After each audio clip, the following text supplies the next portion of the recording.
Hi guys, Tom Morrison here, and I want to go over 2 different squat variations and how you may accidentally be creating your own third variation and putting too much load through your knees. So the very first thing that we're going to look at is the 2 different variations. So Jenny's going to go for a more low bar squat, so the bar is going to be lower down on her shoulders, and then she's going to come back out.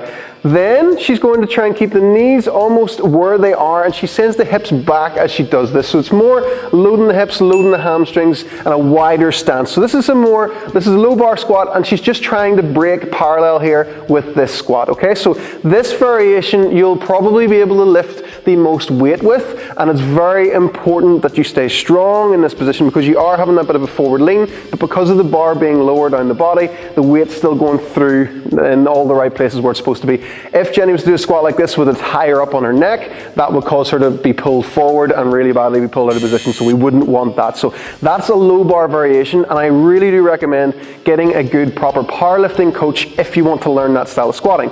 The other variation is the one we're using weightlifting, which is the high bar squat, where you go to your full depth, okay? So probably a little bit closer with the feet here, but the chest needs to stay as upright as possible when you're doing this back squat variation because you're trying to replicate where you would actually be in a front squat to get that strength and upright position for your Olympic lifts. So these are the 2 types of squat variations that there are. And people that run into knee problems often are mixing the 2, okay? So they're going to parallel, but they're letting the knees come forward, okay? So they're just going to that position. All of the load is going through the knee, which we don't want, okay? So if you're finding that you record yourself from the side and your squat looks like this and you're getting knee problems, this is probably the reason. So you really need to look into your squat technique.